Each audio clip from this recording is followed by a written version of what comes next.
Kelly, it's good to see you again. Yeah, great to see you. On Tuesday, the 9th of December, private schools can begin registering to participate in the school voucher program. 1,700 to 2,000 of them in Texas. How many do you think will actually participate? Oh, we hope quite a few. I mean, it is voluntary. We're not requiring anybody. This is not big government. What it is government opening up the freedom of education to both private schools and families.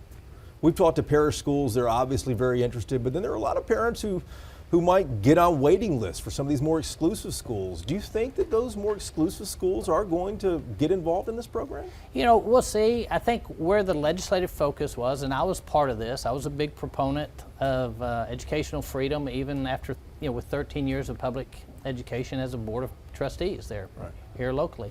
And so it's really focused on, and the legislature has made that focus on low income and special needs. And that really is the focal point of our discussions in the development, to making certain that we provide the freedom of education, not for those that already have it because they have financial means, but for those that don't have the financial means.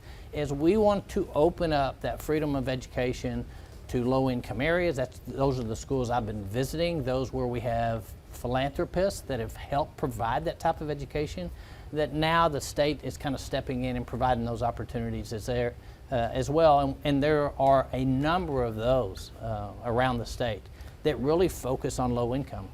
But gaming this out, what kind of scenarios have y'all prepared for? Half of these private schools signing up, or a third of them, 3/4 of them? What are you thinking? Yeah, so one of the things we've done is we've brought in a partner, Odyssey, Sure, who has the experience. They're doing this in 8 other states, and we're learning from the other states. We're not the first ones to come about this. And so we do have a good feel on what's happening in other states, and we're trying to play out pretty much every scenario. I was on a phone call every week where we discuss various scenarios, and we're working on our FAQs now to kind of answer the questions that aren't in the rules that need some additional clarification.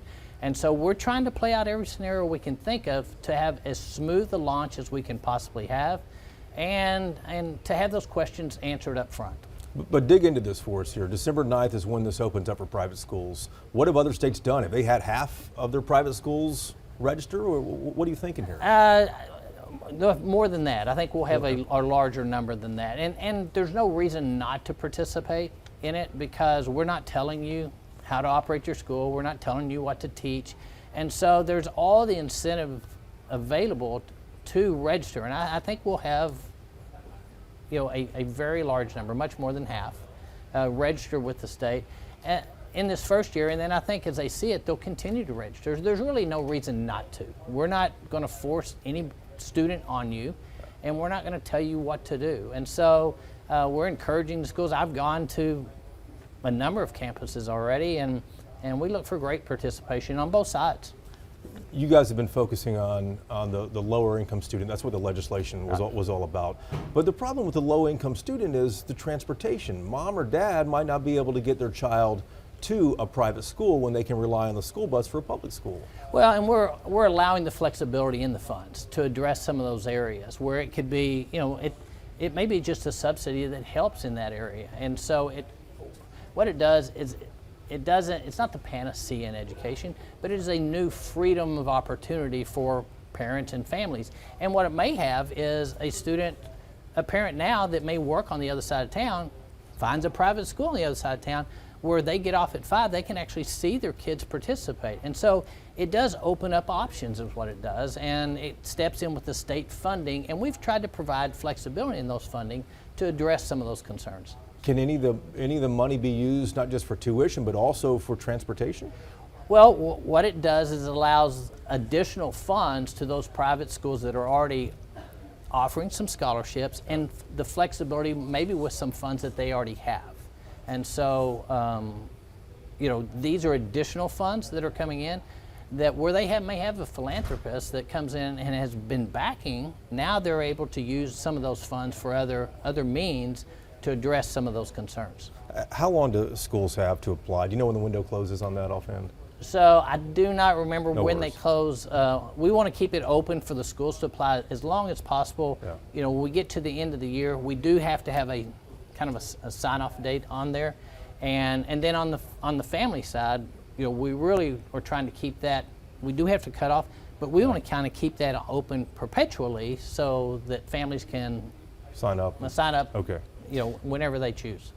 So private schools can apply beginning December 9th, Tuesday.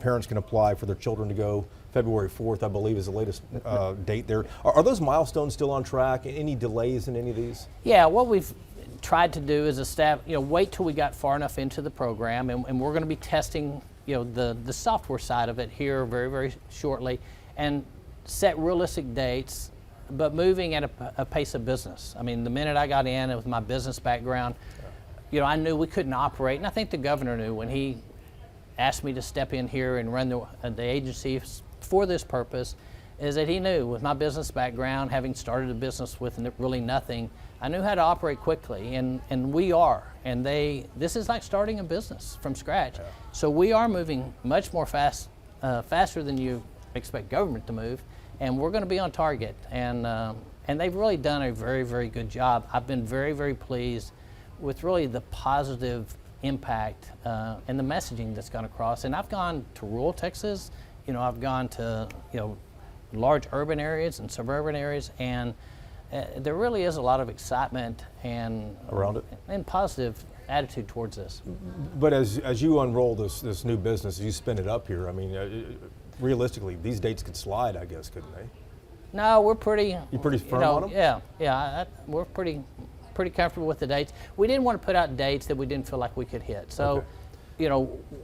We've set our goals, we've set our objectives, and we're meeting those goals and objectives while doing a plethora of other things within the agency as well. And the team's done a great job of recognizing the goals that we set and the expectations. I think, I had high expectations. I think the legislature did, the governor did, and we're gonna meet those expectations. As a parent, when will I know if my school is participating? Shortly after first year. I mean, before the registration starts for the families, we'll have the list there, and I do think the list will grow, but we do have to cut it off so the parents know exactly who's participating and not at some point. Not all private schools plan to participate. What do you tell the children or the parents of the children who go to some of these schools, whether they can be involved or not here? Because schools can do this voluntarily. And if I'm a parent at a private school, my school's not doing it, I'm like, hey, I'm missing out and everyone else is getting this. Well, that's up between them and their school. I mean, look, we're a conservative state, and this is a conservative, educational freedom, where we're not requiring anybody to do anything. No. We're not telling schools how to operate. And I do think once people see how we're operating and how we're treating this, that we'll have more join. But our expectations are to sell out. I've said that everywhere I've gone. We want to sell out. We want full participation. Frankly, I'd love to have a waiting list, and we're gonna do all we can to make sure we serve as many Texans as possible with the $1 billion we were given. And some of the models show that this will increase 3 or 4 or 5 times by the end of the decade. Is that realistic? It's the expectations, and I've always had kind of high expectations, and you get what you expect a lot of the times. It's one of the times when we've talked about education and when we've talked about our kids, I've never thought we should have low standards. I've never wanted to lower standards. I just think kids are incredibly capable of far more than we can ever imagine. And if we set those expectations for this program and for our kids, I do think, as Governor Abbott pointed out, we should be leading the nation in education, and not just graduation rates, but the type of graduates we're getting, so that when they go to higher education, every school in the country wants to take the kid from Texas. Let's talk about the firm that's going to be managing the voucher program. You selected Odyssey to run this. It was the lowest bidder. You passed over more experienced vendors that are out there. Tell us how you arrived at Odyssey and why you think they're the best. Yeah, it just kind of the best fit. I mean, we did the end of, we're looking for value. I mean, it's one of the things throughout the agency. Once I got there, I looked at a lot of the different programs, and there's been the question, well, how do we do this? I want the best value. I want what we think is best for Texas. And they have experience. We kind of looked at where their experience and where their failures were. Look, all of them out there had failures along the way. But we felt like we wanted something that we could be a partner with, not just a firm that we we selected. But someone we could partner with that understood the goals and expectations. In our very first meeting, the staff wanted me to meet with them because they knew I would lay down, here's the expectations, and you're not going to fall short. And we laid it out and told them, we will be successful. In our office, we don't talk about anything but this being a successful program. You don't get that chance. If this is not successful, if the rollout does have hiccups, that could impact you politically, couldn't it? We don't talk about it. We're going to be successful. Yeah. We have met our milestones all along the way. We're accomplishing our goals, and we're going to have not only the largest program in the nation, the best program in the nation, and other states are going to want to mirror what we do here in the state of Texas. Odyssey, though, has never dealt with this kind of money before. If you add up all the 8 states it's gotten before, you put all that together, it's never dealt with the kind of money that Texas is laying out there. Can it manage this, do you think? Look, nobody's dealt with this. This is the first, it's the largest in the country. And absolutely, we're gonna make it work. And it's going to be successful, and families are going to love it, and kids are going to have opportunities they've never had before. Has Odyssey hired everyone it needs in Texas? Do you know, are there still job openings? There are still some places to fill as we grow and we get into that, the marketing side of it, because what we want to do is make sure that those low income, those special needs, that they understand and that they have knowledge of what we're doing, because it's one of the things we found out from the beginning is, you'd be surprised in the people that have no idea that we're about to offer this, especially in those low-income areas, which is our priority. And it's up to Odyssey to get the message out in the next 60 days, isn't it? It's up to me. It's up to you? I mean, their job is to market it. Yeah. But look, I was asked to fill this position, and it's my responsibility to get the right partners, to make sure we have the right plan, and to make sure we execute properly. And so, yes, Odyssey on paper is responsible. Yeah. But I understand when I said yes to this job that I'm responsible, and we're going to be successful. On this program, you sound pretty confident here. Anything keeping you up at night on vouchers? I sleep pretty good. I serve a good God. For parents thinking of applying, what should they prepare now in terms of documentation? How should they be getting ready for this? Yeah, it's a great question. And so especially on the special needs, which is $30,000, so it's a significant difference from the, over 10. Sure. The public schools will have to supply that report showing that they meet the criteria to qualify, just like they would in a public school, for those special needs funds. And so we're asking our public schools to do that willingly, the way they're supposed to, the way the legislature laid out. And the TAA has sent out a letter of guidance on that. And we hope that they'll be helpful in that, but we recognize that we may have to intervene to help them be helpful, so that we get that information. And so there will be documents that will have to be uploaded. We're going to make sure these are all citizens as well. So there will be document. We're trying to limit that as much as possible by cross-linking to information we already have, both at the federal government level, especially with income. Yeah. We don't have an income tax in the state of Texas. I'm fortunate for that. Sure. and tried to make sure that doesn't happen. So we're trying to link that up so that they're not having to just load up document after document, and gets cumbersome. So, but what are some of the things that they should start preparing for? I mean, should they, like these I can't think of what these reports are called, 509s, or what are they called? These reports from public schools that might detail special needs? Or yes, that's what they'll need to get with the public schools. So they'll provide that. They're required to provide that. And they might already have that. They should, but they need to make sure it's updated. And so that is probably the key thing. They need to go ahead and get that. If they're special needs, go ahead and get that information available. A lot of the information we'll be able to upload, and we're trying to make, like I said, that is, as user-friendly as possible.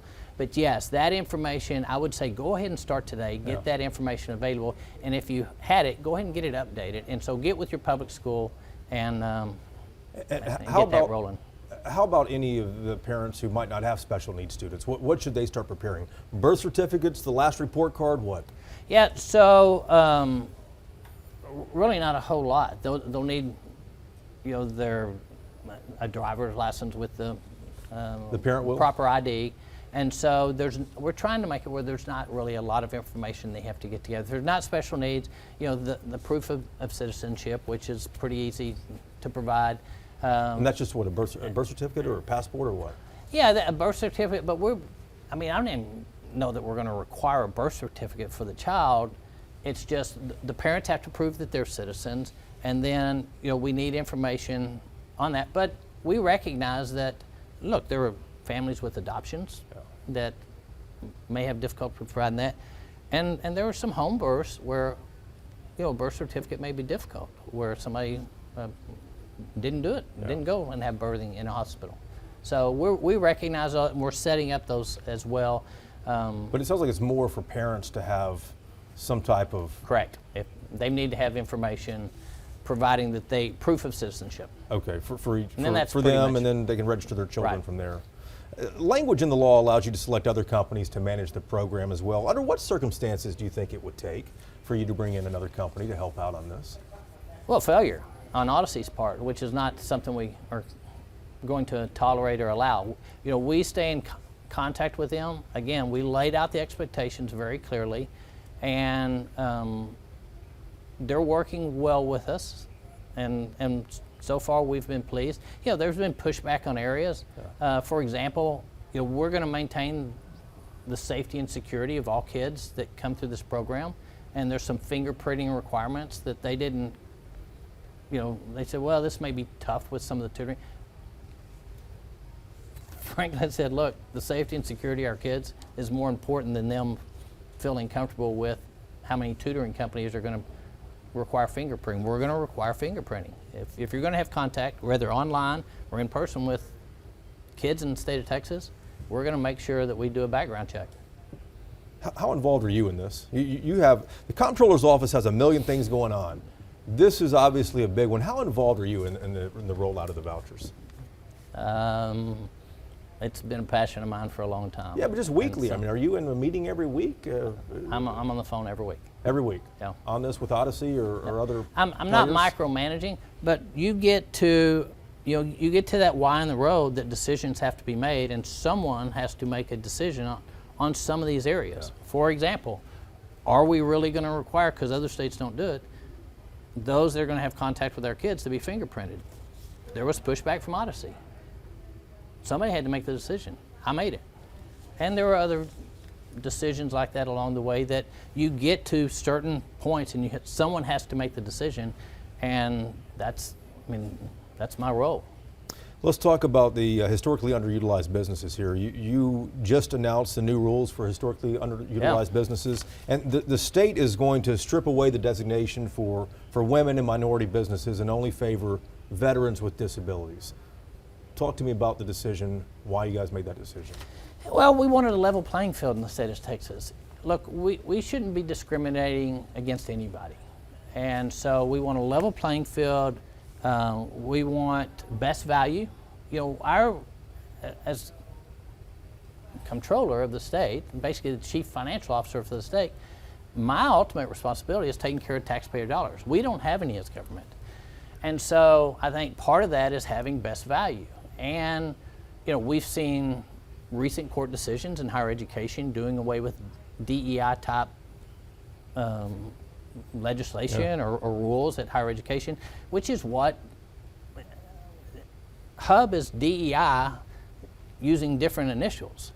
It's a race-based, a gender-based criteria, and in Texas we don't want race-based or gender-based. We don't want any discrimination. We want a level playing field for all businesses, and yet we recognize that the disabled vets, so Vet Hub, which is the new name, right. So Vet Hub will totally focus on disabled vets and helping them with, which I've personally done. As an entrepreneur, I've gone and spoken with veterans on how to start a business, how to run a business, sure. how to make sure your spouse is on board with your business. Important things along sure. the way. And we want to help be an incubator for and assist our vets in establishing their own business. 99.8% of businesses in Texas are small businesses. People don't realize that. Well, let me ask you about that, because your website has a tremendous amount of information on it. I went to the website to get some numbers here. There are 15,762 registered historically underutilized businesses with the Comptroller's office. They only got 11% of state expenditures last year. The other 89% went to the big companies. Are these small companies really being that unfair and messing the playing field up for everyone else? Well, I don't know if they're all big companies that aren't getting just because you're a hub doesn't mean you're not a small business or a mid-sized business. Again, 99.8% of the businesses in the state of Texas are small businesses, but the number that are hubs is very limited because it's race-based and gender-based. And so, and again, when it comes to contracts or procurements, our main purpose with your tax dollars is to make sure we get best value for the state. What kind of guardrails can be set up to make sure that small businesses that might be run by minorities or women still get a piece of the pie? Yeah, I think it's a competitive nature, and I started my business with nothing in '04, in a very, in chemical distribution, a very difficult business to operate in, and just give me a level playing field, and I think that's what most business owners want. Let me compete on an even level, and then I'll compete. And that's what we're trying to create with Vet Hub. But the Hub program was created 30 years ago, back in 1995, because there were disparities in state contracting and awarding state contracts. Are you concerned that these women and minorities might get sidelined? So, no, not at all. I think we have very, very successful. I don't think the color of your skin or your gender determines whether you're a successful business person or not. I think they're very, very capable, as capable as anybody. Of being successful in the business world. And so, that was in 1990. We've seen litigation change regarding DEI, which is really what we're talking about, is a DEI program. And it's changed significantly in the state. So we've seen court cases. We've seen President Trump recently at the federal level change those guidelines. We've seen from Governor Abbott issue statements to all agencies regarding DEI type criteria. And that's what you're following here. And right? Yes, so we're following court cases. We're following, President Trump's guidance, Governor Abbott's guidance on DEI. And this is just DEI with a different label on it. Let's talk about the economy here. The state economy is still looking good despite what a lot of people say are flashing red lights on the national economy. Anything causing you concern here? Anything keeping you up? Well, there is a slowdown. I mean, let's admit, slowdown even in the state of Texas, but we're still growing. If you look at we produce this data and really try to be very transparent and open, everything in our office. And we're showing that basically we're still growing sales tax 5% a month, over year. And the states continue to grow in population. The state's GDPs continue to grow. We're as a state, 8th largest economy in the world, $2.7 trillion GDP. And so, yes, the rest of the country would love to be Texas. In Texas, we have a surplus. We're meeting our revenue estimates, and we'll continue to monitor those. That's one of our main jobs, is those revenue estimates.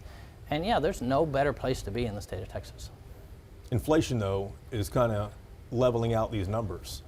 So how healthy really is the Texas economy, do you think? So the inflation in the state of Texas has slowed down. In fact, across the nation, we're seeing inflation kind of wane as the economy slows down, which makes sense on doing that. The interesting thing, if you look at the data on our dashboard, is last year personal income it grew 8.3% versus a slowdown in inflation. So what we're seeing is the average Texan is having more personal income as inflation drops. And so while the economy is still across the nation, there's some question marks there. Texas continues to perform well, and I think our better days are even ahead of us. Very Ronald Reagan. Last thing here.